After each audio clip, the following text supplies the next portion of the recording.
হলে সেইটা নিয়ে এই যে কেরামান কাতিবিন উনি একটা কি বলতেছে বলে ফেলেছে। আরে ভাই আমাদের বয়সই কত? আমার বয়স এখন 33, মিজান ভাই আমার 5 বছরের বড় মাত্র। সব মিলে নাই তার 38-40 বছর হবে। এখনো তো নবুয়তের বয়সে আমরা পাইনি। কথা বলে না কেন? নবীকে আল্লাহ 40 বছরের আগে নবুয়ত দেয়নি। আমরা তো সে বয়সে এখন মানে পার হতে পারিনি। দুই একটা কথা এদিকে ওদিকে হলে আপনারা মাথা 10 লাখ টাকা, মাথা কি এত ফ্রি বলেন? কেউ কেউ অলরেডি আবার বলেছে এরা ধর্ম ব্যবসায়ী। এই কথা যেই লোকটা জানিয়েছে মিজানুর রহমান আজহারীর নাম নিয়ে যে এটা ধর্ম ব্যবসায়ী, আপনার ঈমান চলে গেছে।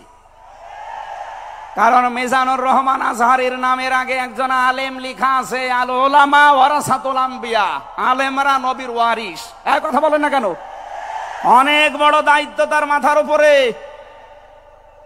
নবী যে জানিয়েছেন আনা খাবাল খাতামান নাবিয়্যিন লা নাবিয়্যা বাদি, আমি শেষ নবী, আমার পরে কোনো নবী নেই।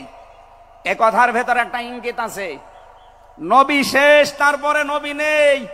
অথচ আদম নবী থেকে শুরু করে হযরত ঈসা নবী পর্যন্ত আমরা দেখেছি এক নবী শেষ হওয়ার পরে আর এক নবীর উপরে এ দায়িত্ব এসে পড়তো। উম্মতের দায়িত্ব ভার নবীরা নিত, কিন্তু এখন তো নবী নেই।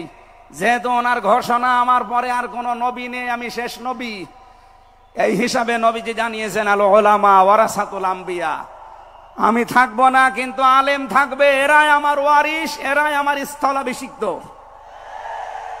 নবীর উপরে কথা বললে যেমন আমল আখলাক আল্লাহ নষ্ট করে দেয়, আলেমদের বিরুদ্ধে আলেমদের উপরে কারো যদি কথা যায় তার পেছনের আল্লাহ সব নষ্ট করে দেবে।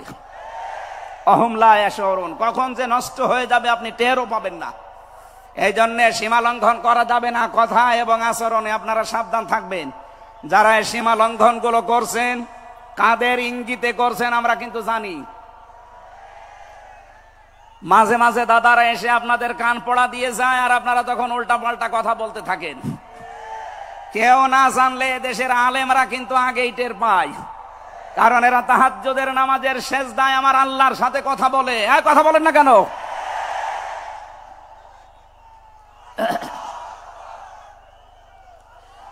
ঠিক আছে, এই জন্য যারাই যা কথা বলবে না কেন কারো কান পড়ায় কান দিয়ে সীমা লঙ্ঘন করবেন না। আমি আশা করি কি বোঝাতে চাই আপনি বুঝেছেন। নেতৃত্ব দিতে হলে সীমার ভেতরে থাকবেন। 3 নম্বরে আমি পেয়েছি সূরা কাহফের 28 নম্বর আয়াতে যে গাফেল হওয়া যাবে না যারা নেতা হবে। অথচ এই দেশে আমরা দেখি এই 54-53 বছরে যারা নেতৃত্ব দিয়েছে অধিকাংশ গুলোই গাফেল। আল্লাহর এই কোরআন সম্পর্কে তারা গাফেল, মানবতার সম্পর্কে তারা গাফেল ছিল। 4 নাম্বারটাই পেয়েছি সূরা নিসা। এইটা আমার মনে হয় না বলাই ভালো, না এইটা বললে সমস্যা আছে। আমি শুধু আয়াত বলে দিচ্ছি, বাড়ি যে মিলান আমি বাংলাও বলবো না। সূরা নিসা 5 নাম্বার পারার 2 নাম্বার পৃষ্ঠার 11 নাম্বার লাইনের 34 নাম্বার আয়াত। আল্লাহ রাব্বুল আলামিন, বাংলা বলবো, আর রিজালু কাওয়ামুনা আলান নিসা, নেতা হবে পুরুষ, মহিলা নেতা হতে পারবে না। এটা একটু আস্তে বলেন, আমার ভয় করে। এই জন্য আমরা সামনে যারা নেতা হবে তারা যেন পুরুষ হয়। কথা বলেন ঠিক কিনা? নবীজি জানিয়েছেন লা ইউফলিহা কওমুন, ওই জাতি কখনো সফল হতে পারে না যে জাতির নেতৃত্বে কোনো মহিলা বসে আছে। আমার এই হাদিসটা 100% বিশ্বাস হয়, আপনাদের না 98 ভাগ? এই হাদিস 100% বিশ্বাস করেন কারা? দেখি লিল্লাহে তাকবীর। এই দেখেন তো হাত তোলেনি কে? আলহামদুলিল্লাহ। ঠিক আছে, বসেন বসেন বসেন, তাফসীর মাহফিলে বসেন।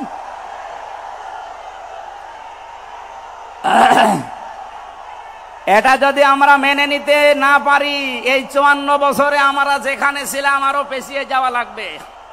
এই জন্য আমরা সামনে এগিয়ে যেতে চাই। কোরআনের সূরা নিসার 34 নম্বর আয়াত, সামনে যদি নেতা হয় পুরুষ মানুষ হবে ইনশাআল্লাহ। আরো জোরে বলেন ঠিক কিনা? 5 নাম্বার পেয়েছি সূরা বাকারা 124 নম্বর আয়াত, কোন জালেম নেতা হতে পারবে না। আমাদের জাতির পিতা হযরত ইব্রাহিম আলাইহিস সালামকে দিয়ে আল্লাহ উদাহরণ দিয়েছেন। আপনি সূরা বাকারার 124 নম্বর আয়াতটা পড়ে নেবেন। সুতরাং যারা জালেম হবেন সামনে তাদের নেতৃত্বে আসার দরকার নেই, আপনি ভিক্ষা করে খান। এক কথা বলেন না কেন? আমরা অনেককেই দেখতে পাচ্ছি এই যে দ্বিতীয় স্বাধীনতার পর থেকে অনেকেই জুলুম আরম্ভ করেছেন। আপনারা থামবেন? আমরা সবাই মাজলুম এই দেশে, শুধু ওই 14 দল বাদ দিয়ে। সুতরাং আমরা এই মাজলুম গুলো যেন আবার জালেম হয়ে না যায়, তাহলে নেতৃত্ব দেওয়ার যোগ্যতা আমরা হারিয়ে ফেলবো। আল্লাহ যেন আমাদেরকে বাঁচান, বলেন আমিন। সূরা বাকারা আয়াত নাম্বার 208। আমরা একটা মাত্র আয়াত থেকে আজকে তাফসীর করার জন্য বসছি, আমার নির্ধারিত সময় পর্যন্ত যাব।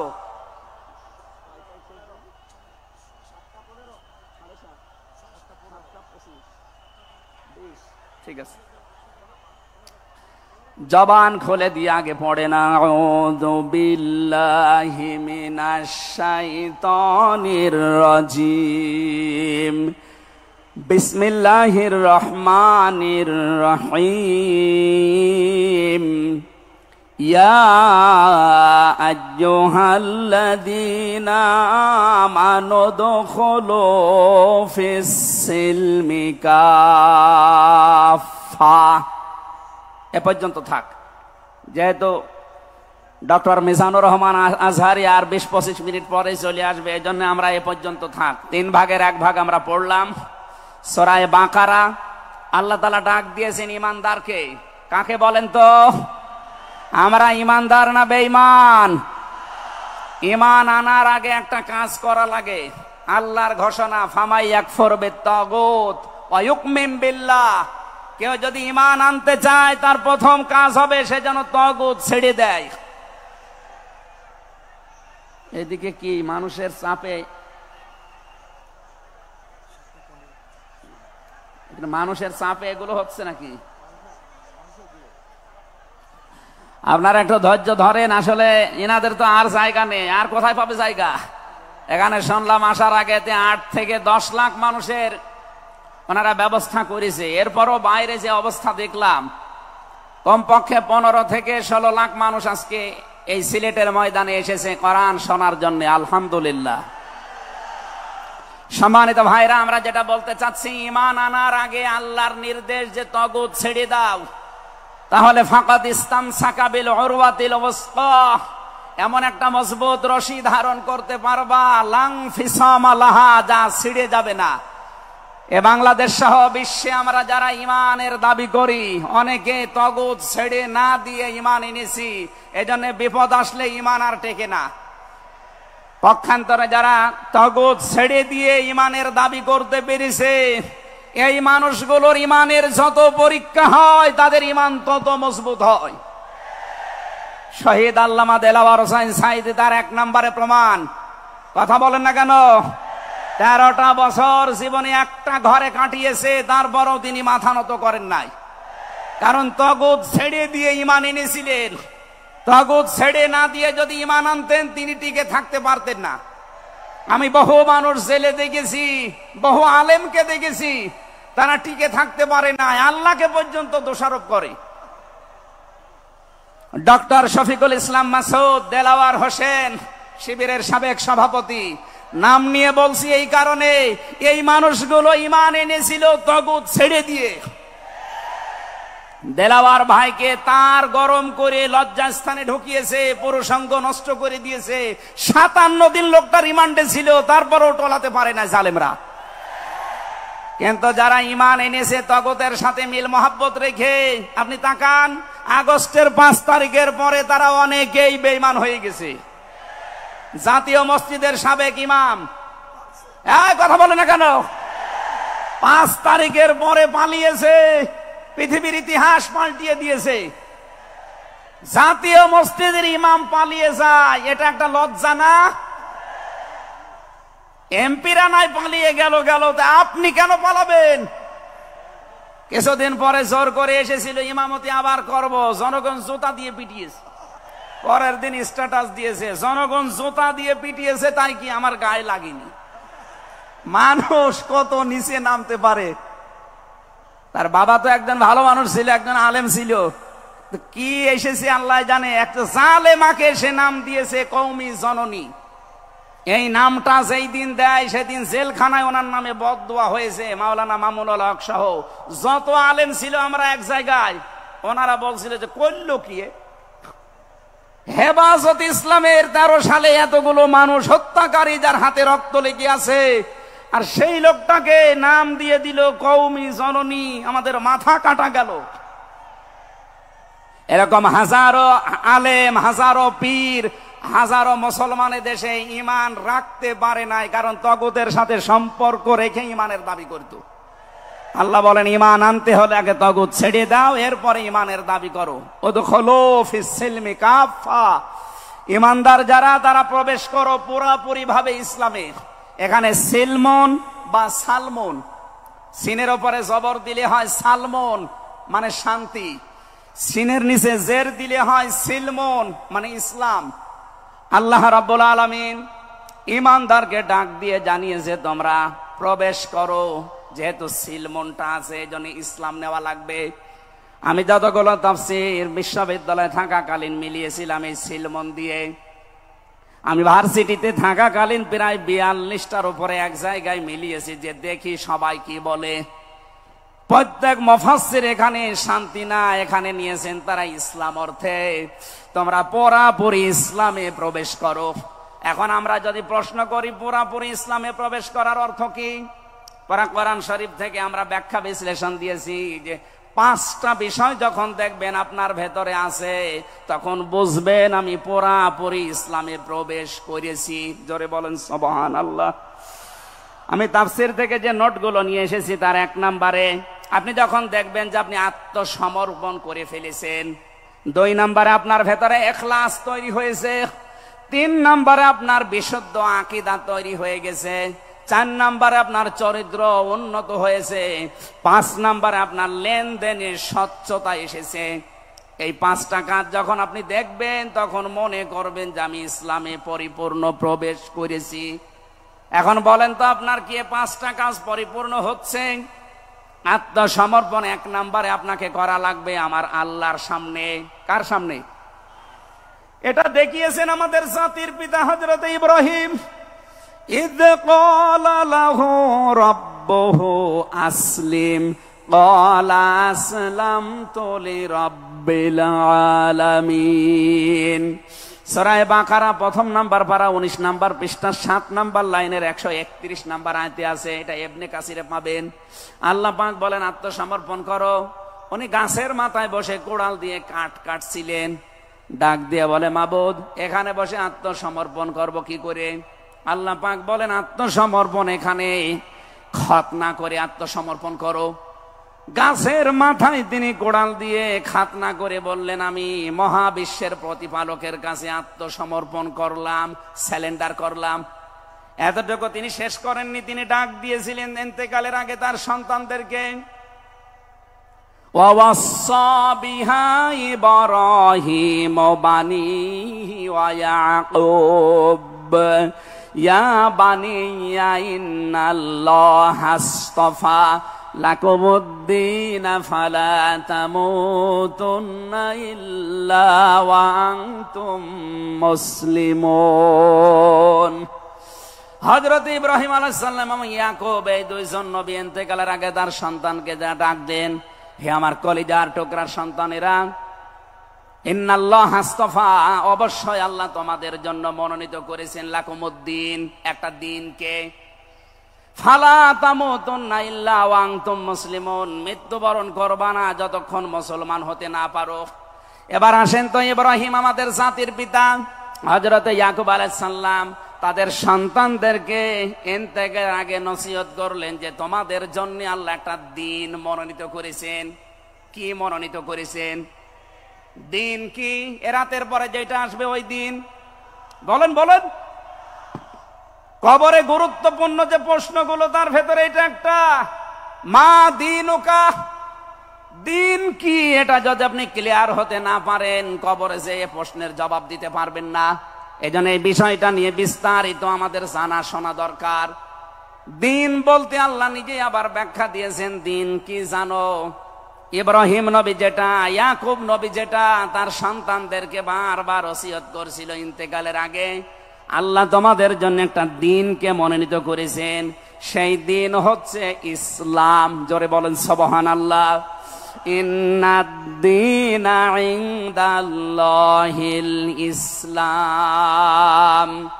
অবশ্যই আমি আল্লাহর কাছে মনোনীত একটাই দিন আছে, তার নাম, আরো জোরে বলেন। এখন পৃথিবীতে প্রায় 4,500-এর উপরে ধর্ম আছে, দিন আছে। 4,500 ধর্মের কোন দিনের উপরে, ধর্মের উপরে আমার আল্লাহ রাজি নেই, খুশি নেই, তিনি পছন্দ করেন না। একটাই মাত্র দিনকে তিনি মনোনীত করেছেন, পছন্দ করেন, তার নাম ইসলাম। ওয়ামাইয়াবতাগি গায়রাল ইসলামি দীনান ফালা ইউকবালা মিন ওয়া হুয়া ফিল আখিরাতি মিনাল খাসিরিন। সূরা আলে ইমরান 3 নম্বর পারা 20 নম্বর পৃষ্ঠা 4 নম্বর লাইনের 85 নম্বর আয়াতে আছে, এ পৃথিবীতে কেউ যদি ইসলাম বাদ দিয়ে অন্য কোন নিয়ম নীতি, অন্য কোন দিন অনুসরণ করে, ফালাই ইউকবালা মিন, জীবনে আর কোনো কিছু আল্লাহর দরবারে কবুল হচ্ছে না, হবে না। ইউকবালা এটা মোজারে, বর্তমান, ভবিষ্যৎ, প্রেজেন্ট, ফিউচার। এর আগে লান এসেছে। মোজারের আগে লান আসলে আরবিতে বাংলা অর্থ দাঁড়ায় জীবনেও হবে না, কোশ্চিন কালো সম্ভব না। আল্লাহ যদি গ্যারান্টি দিয়ে বলে ইসলাম বাদে অন্য কোন নিয়ম নীতি দিয়ে অন্য কোন ধর্ম পালন করলে আমি আল্লাহ রাজি হব না, কেউ রাজি করাতে পারবে? এতটুকু আল্লাহ শেষ করেননি, পরেরটা আরো কঠিন। অহুয়া ফিল আখিরাতি মিনাল খাসিরিন। আল্লাহ পাক বলেন ওই লোকটা সবচাইতে বড় ক্ষতিগ্রস্ত হবে আখিরাতে। বলেন নাউজুবিল্লাহ। সিলেটবাসী আমাদের জীবন এদিকে ওদিকে করে হয়তো কেটে যাবে, কিন্তু মরণের পর আমরা যদি ক্ষতিগ্রস্ত হয়ে যাই, এই আসল জীবনে যদি আমাদের নষ্ট হয়ে যায়, তাহলে আমরা এই ভুল পথে থেকে আমাদের জীবনটা নষ্ট করব কোন কারণে? যত নিয়ম নীতি আছে আজকে থেকে সব মাইনাস করবেন, সব বাদ দিয়ে দেবেন। ইসলাম বাদ দিয়ে কোন নিয়ম নীতি দিয়ে আল্লাহকে রাজি করানো যাবে? তাহলে ইসলাম বাদ দিয়ে বিয়ে শাদী হবে? বলেন বলেন। ইসলাম বাদ দিয়ে পরিবার নীতি হবে? ইসলাম বাদ দিয়ে রাজনীতি হবে? এটা হতে পারে। হ্যাঁ, কিছু মানুষ এখন কথায় আরম্ভ করেছে যে উঠলে আপনি রাজনীতির কথা বলেন। আরে ভাই, রাজনীতি যদি কোরআনে না থাকতো আমি ওই আয়াতটাই পড়তাম না। এর ভেতরে নামাজের কথা মাত্র 82 জায়গায় আছে। কয় জায়গায়? বলেন বলেন। রোজা রাখা ফরজ মাত্র 1 জায়গায় আছে। হজ করা ফরজ মাত্র 1 জায়গায় আছে। আর রাজনীতি কোরআন দিয়ে করা লাগবে এটা 903 জায়গায় আছে। সুবহানাল্লাহ বলতে পারেন না? কোরআন শরীফ আমি যতটুকু পড়েছি আমার এতটুকু আয়ত্ত হয়ে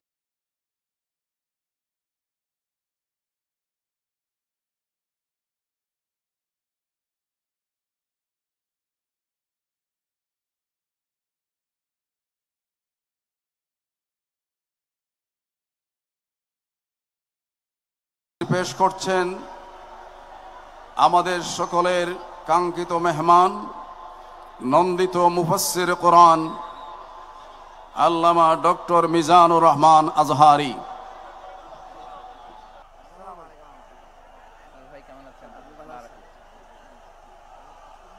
আসসালামু আলাইকুম ওয়া রাহমাতুল্লাহি ওয়া বারাকাতুহু।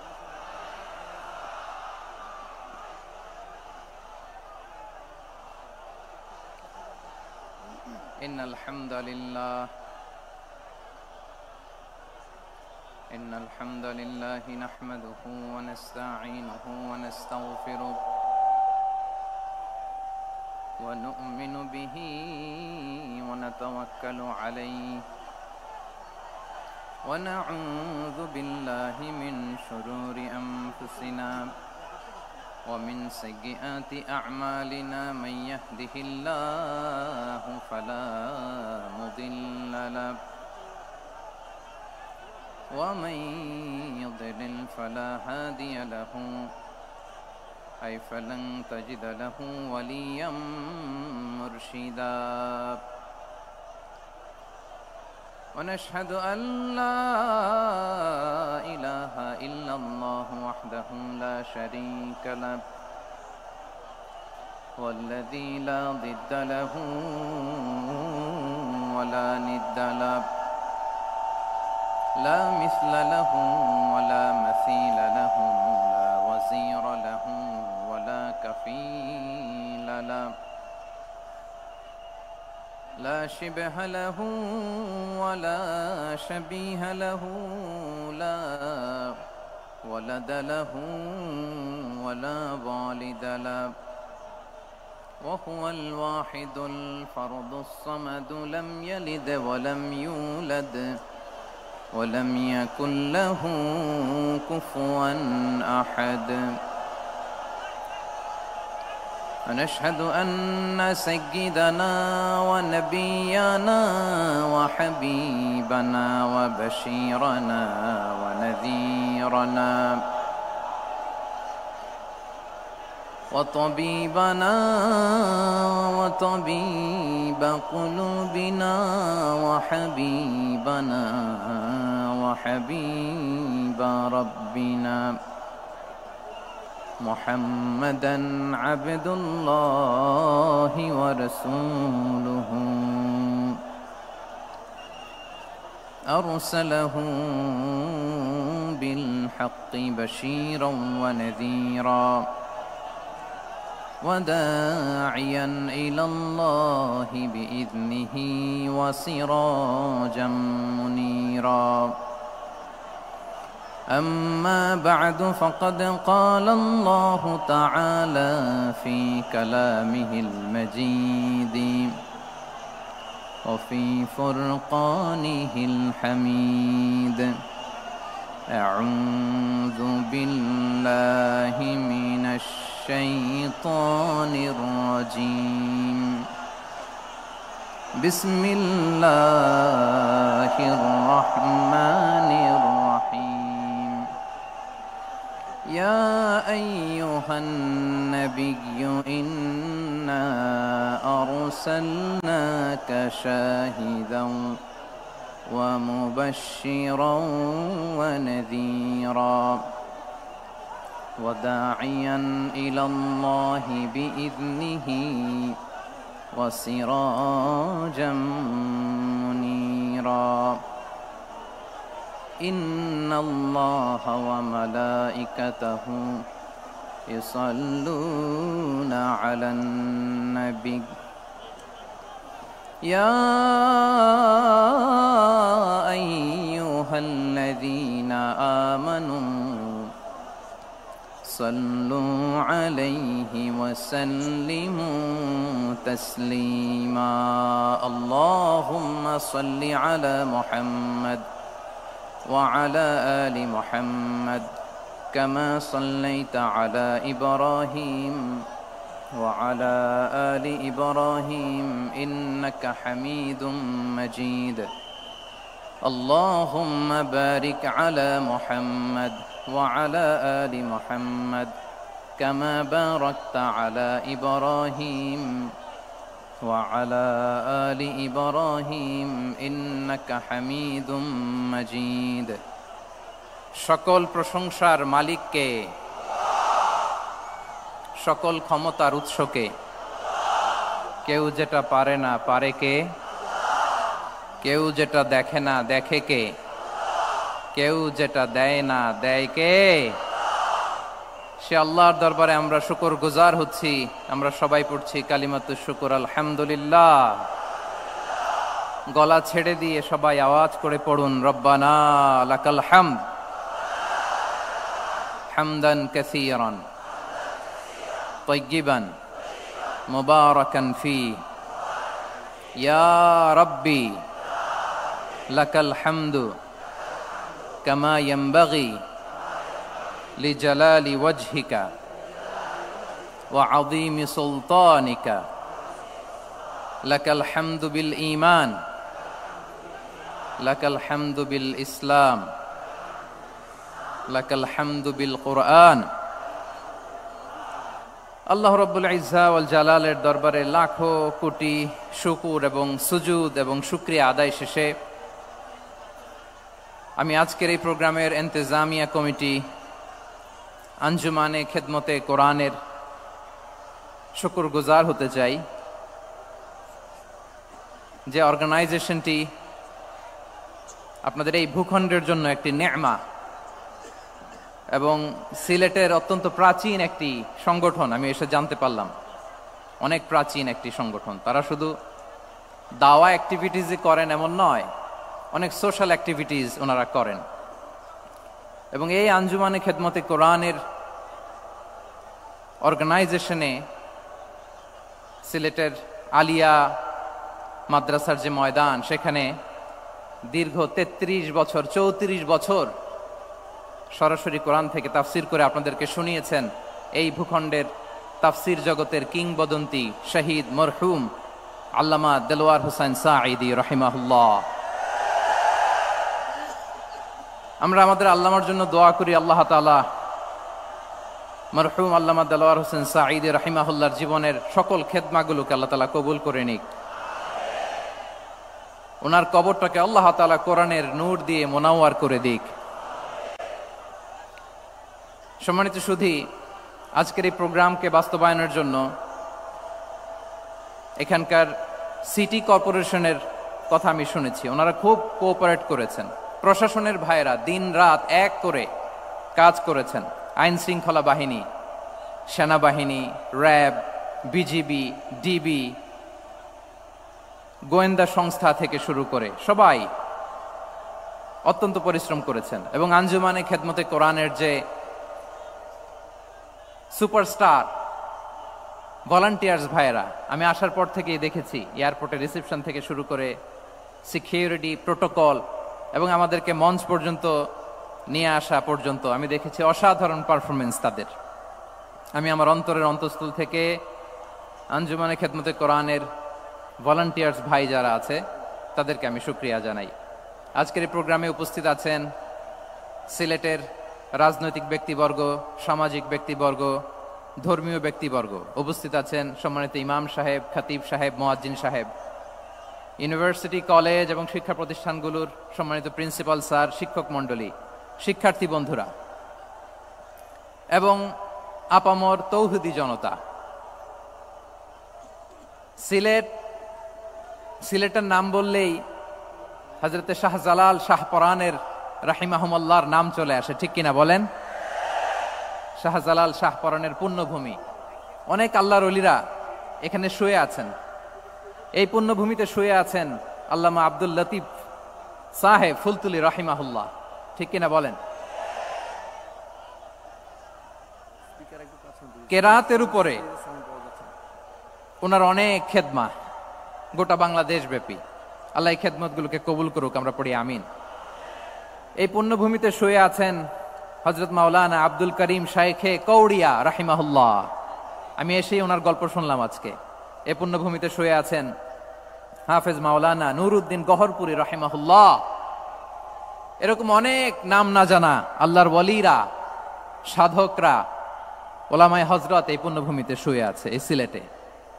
আমরা সকলের জন্য দোয়া করি আল্লাহ তাআলা ওনাদের খেদমতগুলোকে কবুল করে নেক, কোরআনের নূর দিয়ে তাদের কবরগুলোকে আল্লাহ তাআলা মুনাওয়ার করে দেখ। আমরা সবাই পড়ি আমিন। প্রিয় ভাইয়েরা, আপনারা সবাই ভালো আছেন নাকি সিলেটি ভাষায় জিজ্ঞেস করতে হবে? আপনারা খিতা কররা বালানি জিয়? মাশাআল্লাহ মাশাআল্লাহ, তাবারাকাল্লাহ, আল্লাহ কবুল করো। আমি এবছর বিভাগীয় পর্যায়ে প্রোগ্রামগুলোতে যাচ্ছি, প্রতিটা বিভাগে একটা করে প্রোগ্রাম। তো সেই সুবাদে সিলেটের প্রোগ্রাম এই আঞ্জুমানে খেদমতে কোরআনে আমরা উপস্থিত হয়েছি আলহামদুলিল্লাহ। এবং আগের যে প্রোগ্রাম দুটো করেছি তার চেয়ে অপেক্ষাকৃত সেগুলোও খুব সুন্দর অর্গানাইজ ছিল। সিলেটের প্রোগ্রামকে আরো বেশি গুছালো মনে হচ্ছে আমার, খুব গুছালো, ওয়েল অর্গানাইজড। মাশাআল্লাহ, মাশাআল্লাহ, তাবারাকাল্লাহ। আমি চাইবো এখন যেমনি আপনারা খুবই সুশৃঙ্খল শেষ পর্যন্ত সুশৃঙ্খল থাকবেন। অলমোস্ট সবাই চুপচাপ, এইখানে হয়তো একটু ক্রাউড হয়েছে, মেহেরবানি করে আপনারা শান্ত হয়ে বসবেন, শান্ত হয়ে বসবেন। জি জি, এই তো শান্ত হয়ে যাচ্ছে, মাশাআল্লাহ। সিলেটের ছেলেরা অনেক স্মার্ট, মাশাআল্লাহ, they are very smart, mashallah. And I see most of the audience are the Gen Z of Sylhet, and the Gen Z are very smart. আমি বলেছি যে তাদেরকে ইশারা দিলেই হয়, এত ভেঙে বলা লাগে না। সো এই যে এই পাশে যে একটু শাউট ক্রাউড দেখা যাচ্ছে, আমার মনে হয় থেমে যাবে এখনই। মাশাআল্লাহ, এই তো ভেরি স্মার্ট, মাশাআল্লাহ।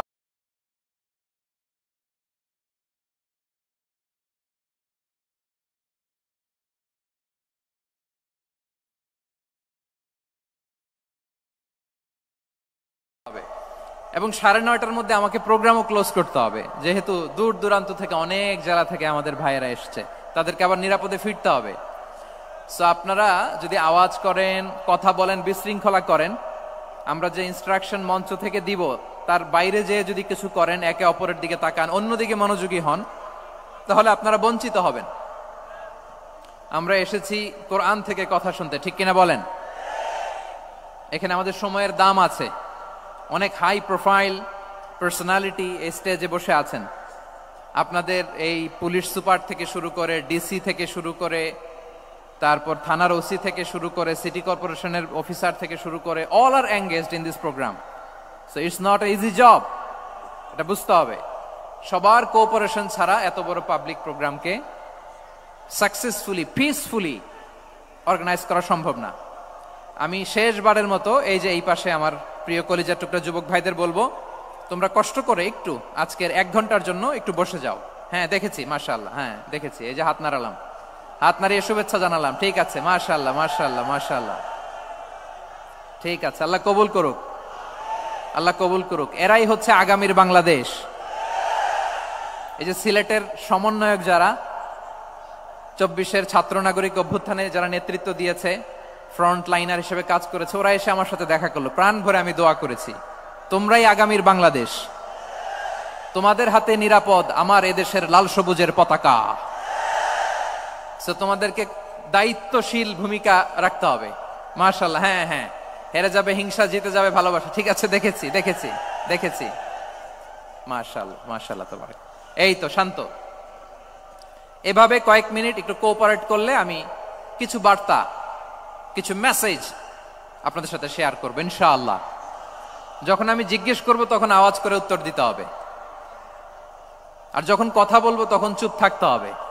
খরগোশের কানের মতো কান দুটোকে খাড়া করে রাখতে হবে, আর চাতক পাখির মতো চোখ দুটো সামনে রাখতে হবে। পারা যাবে ইনশাআল্লাহ? মাশাআল্লাহ, মাশাআল্লাহ, তাবারাকাল্লাহ। আমি অত্যন্ত সৌভাগ্যবান, ইটস মাই প্লেজার, আমি অত্যন্ত সৌভাগ্যবান যে 3 দিন ব্যাপী আঞ্জুমানে খেদমতে কোরআনের এই চমৎকার তাফসিরুল কোরআনের প্রোগ্রামের শেষ অধিবেশনে আমার মতো এরকম নগণ্য, ক্ষুদ্র, ছোট্ট একটা মানুষকে কিছু কথা বলবার সুযোগ করে দেয়া হয়েছে। আমি আপনাদের সবার প্রতি অত্যন্ত কৃতজ্ঞ হচ্ছি, শুকরিয়া জানাচ্ছি। আমি আরো সৌভাগ্যবান এজন্য যে জি জি জি এই জায়গা থেকে আমি আর আওয়াজ শুনবো না, হাতও দেখাতে হবে না, একেবারে সাইলেন্ট। আমি আরো সৌভাগ্যবান যে আমি অত্যন্ত নগণ্য, ক্ষুদ্র একজন কোরআনের ছাত্র হয়ে কোরআন থেকে যা বুঝেছি, এই কথাগুলো যখন দেশ থেকে দেশান্তরে যেখানেই যাই শোনাবার জন্য লক্ষ লক্ষ দিনী ভাইরা সেখানে উপস্থিত হয়, আলহামদুলিল্লাহ। এবং যারা আসতে পারেন না, এরকম কোটি কোটি বনি আদম পরবর্তীতে সোশ্যাল মিডিয়ার কল্যাণে তারা কথাগুলো শোনেন, আলহামদুলিল্লাহ। আবার এমনও অনেক আছে যারা আমাদেরকে পছন্দ করেন না, তারাও ডায়েরি খাতা কলম নিয়ে, মোবাইল নিয়ে, ল্যাপটপ খুলে আমাদের আলোচনা শোনেন। আমি তাদেরকেও ভালোবাসি, কারণ আমার স্লোগান হচ্ছে, হেরে যাবে ওদের হিংসা, ষড়যন্ত্র, জিতে যাবে আমাদের ভালোবাসা। যারা আমাদের বিরোধিতা করে, আমাদের ব্যাপারে ঘৃণা ছড়ায়, তাদের জন্য আমাদের বুক ভরা দরদ আর ভালোবাসা আছে না নাই? কারণ ভালোবাসা দিয়ে যা জয় করা যায়, কঠোরতা দিয়ে তা পারা যায় না। তো যারা বিরোধিতার জন্য আমাদের আলোচনা শোনেন তাদেরকে ওয়েলকাম। যারা আমাদের আলোচনা আউট অফ কনটেক্সট নিয়ে এক জায়গার মাথা আর এক জায়গার লেজ জুড়ে দেন, তাদেরকে ওয়েলকাম। গত সপ্তাহে আপনারা জানেন খুলনা বিভাগের প্রোগ্রাম আমি দিয়েছিলাম যশোরে, আদ্দিন ফাউন্ডেশনের উদ্যোগে।